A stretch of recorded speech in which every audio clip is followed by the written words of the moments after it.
Então, pessoal, eu vou falar de um tema muito importante aqui, né, quando a gente fala do recrutamento e seleção. Isso eu falo como algo extremamente importante, principalmente para você que quer montar uma equipe de vendas, né? Cada um tem um relatório. Eu estou entrando junto com vocês, é um tema que eu prefiro falar com mais parcimônia, mais cuidado, porque de fato ele tem uma importância muito grande. Essa é uma instituição, né, Gallup Access, que eles são especialistas em fazer pesquisas de perfil psicológico. Para mim, na verdade, os melhores que tem na, nessa área, devido ao um dos seguintes fatos. Eles criaram um sistema de avaliação do perfil, né, que ele não, né, se cerca, não se paralisa em pequenas e ou poucas definições de perfis, né, como quatro tipos de pessoas, seis, sete, oito, como se o mundo pudesse ter um código de barras assim, onde algumas pessoas se encaixassem numa categoria. Não, de fato todo mundo é único, mas a gente tem pontuações, é o que eles chamam, né, de, que nem falou, Stranger, seria mais ou menos de foco maior aos seus pontos fortes, né? Aqui é minha avaliação mesmo, eu estou trazendo para vocês, eles guardam durante anos. Esse teste eu fiz, se eu não me engano, deve ter uns 2 anos mais ou menos. Eu vou até por efeito de curiosidade, muita gente deve perguntar, eu não sei, estou entrando agora. Sim, na época eu acho que eu paguei 289, alguma coisa, hoje ele é 325. É uma pena que é um valor que não dá para você usar no recrutamento de seleção, mas é, de alguma maneira serve para, se você puder fazer, você como dono de uma empresa, você como gestor, isso é muito interessante. Eu vou lhe explicar mais ou menos a dinâmica de como ele funciona para você ver a confiabilidade que tem. De certa forma, eles estudaram, né, durante anos e eles, como se diz, ele tem um curso, ele tem acho que uma avaliação mais em conta aqui, ó, de 135, mas aí tem um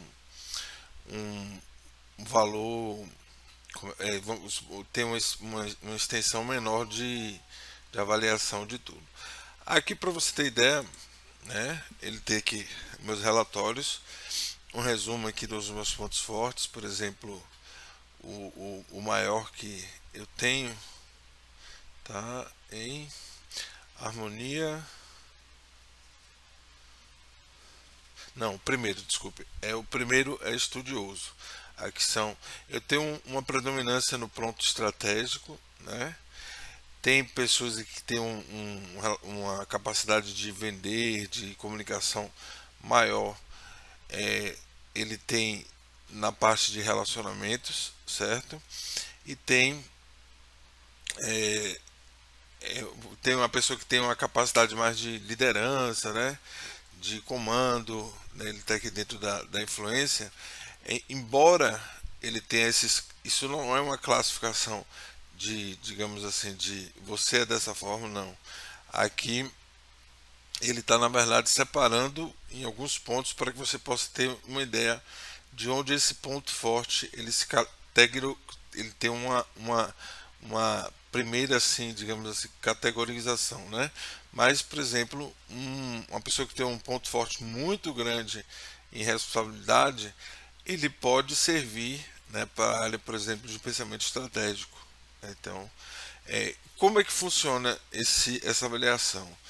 Ele estudou, como eu te disse, várias pessoas de várias profissões e pegaram os resultados dos melhores, obviamente, dos piores, aí levaram várias características, né, descartaram os que poderiam ter algum tipo de vício e descobriram, por exemplo, que um profissional em determinada área tem uma resposta comum para um assunto que não necessariamente envolva, digamos, a área de negócios ou da psicologia. Tipo aquelas perguntas que induzem você a responder já. Você está na área de vendas fazendo um perfil para psicologia. Aí te pergunta, você é mais comunicativo? Responda pouco, muito, muito, muito. Então, assim, naturalmente você tem influência, às vezes, de não botar o maior, mas botar o segundo maior e ir intercalando entre as perguntas e você vai moldando. Aqui você não tem como. Por quê? Porque você vai ter que passar por perguntas aos quais não faz sentido para você a resposta. Mas para o Clifford Strings aí, por exemplo, ele vai servir para definir o tipo de pessoa que você é. Por exemplo, eu vou fazer uma comparação esdrúxula. Você gosta de sorvete? Você não sabe se você responder mais ou menos, ele vai lhe considerar o melhor ou menor, desculpe, tem uma aptidão maior para ser vendedor ou não tem tanto tino, né? Tem gente que, embora às vezes possa até ser um bom vendedor, mas ele não gosta muito da área de vendas. E, e o fato de não gostar já não é determinante, mas é um ponto forte para você não ir bem na área. Por exemplo, vamos lá, eu abri meu resultado aqui, cadê? Aqui o meu ponto maior é estudioso, né? Tô lendo, vou ler bem rápido aqui, pessoal, só para as pessoas que se destacam no tema estudioso têm um grande desejo de aprender e desejo de aprimorar continuamente. Eles são motivados muito mais pelo processo de aprendizagem em si do que pelos resultados. Eu não respondi nada relacionado. Você é mais estudioso, menos estudioso. Você lê mais livros. Não. Ele fez perguntas das quais eu até comecei a não fazia nenhum sentido para mim, mas era ótimo porque eu podia responder a verdade sem saber que estava influenciando no processo de ser avaliado, né? Digamos assim, psicologicamente. É muito provável que você fique animado de descobrir novos fatos sobre eventos históricos e pessoas interessantes. Você geralmente confia nos especialistas de fato que realizam pesquisas bastante detalhadas sobre vários períodos da história instintivamente. Isso é fato.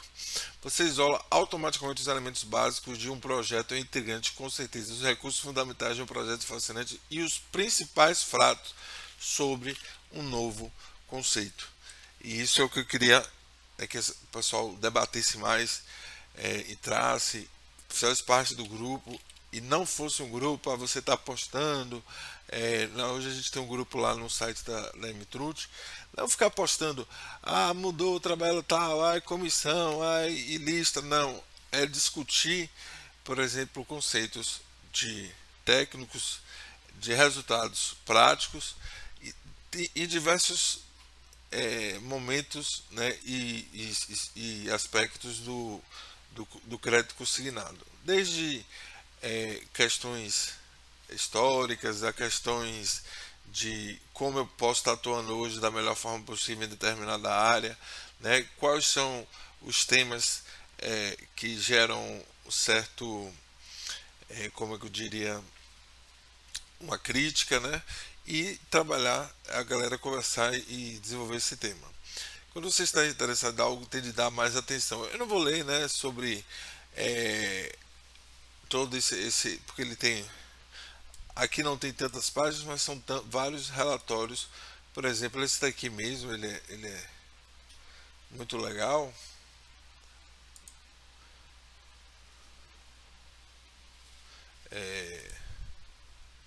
Que ele te dá aqui mais ou menos o que é que você tem, né, de melhor. Então, você lidera com temas pensamento estratégico apontados, temas em execução ajuda você a fazer as coisas acontecerem. Temas de influência ajudam você a assumir responsabilidade, temas de relacionamento a construir relacionamentos fortes que mantém, e o tema de pensamento, você vê que ele chama de tema, né? Não é o ponto de você é pensamento, você é não. Todos têm tudo, né? Por exemplo, eu tenho na parte de influência dois pontos fortes muito que levam, que me ajudam, por exemplo, na responsabilidade de falar e ter certeza de que os outros sejam ouvidos. De forma bastante característico é a minha prolixidade. Eu faço questão de explicar diversas vezes. Mas eu sei que às vezes você precisa fazer um vídeo mais resumido, porque tem pessoas que querem ir logo que isso é um perigo ao ponto, por exemplo, você aprender um produto hoje do Google, da Microsoft, não adianta você estudar com velocidade, né? Se eu estou devagar, aos poucos, né, a galera quer encontrar o resultado com duas clicadas no Google e tchau, e vamos embora. Vale a pena, pessoal, porque devido ao fato eu monto o telemarketing, eu coloco uma quantidade enorme de pessoas e não tenho resultados com isso. De fato, por quê? Porque eu não sei, né, quais são, não estudo, por exemplo, como eu posso criar um processo seletivo que seja inteligente e não somente baseado na entrevista, que é o que geralmente todo mundo faz, que é o que eu diria que seria, se não a pior, uma das piores fases, né, de avaliação do candidato. Veja mais em outros vídeos sobre recrutamento e seleção, como fazer, né, como a gente pode criar um recrutamento inteligente. Tá bom, pessoal? Obrigado aí vocês.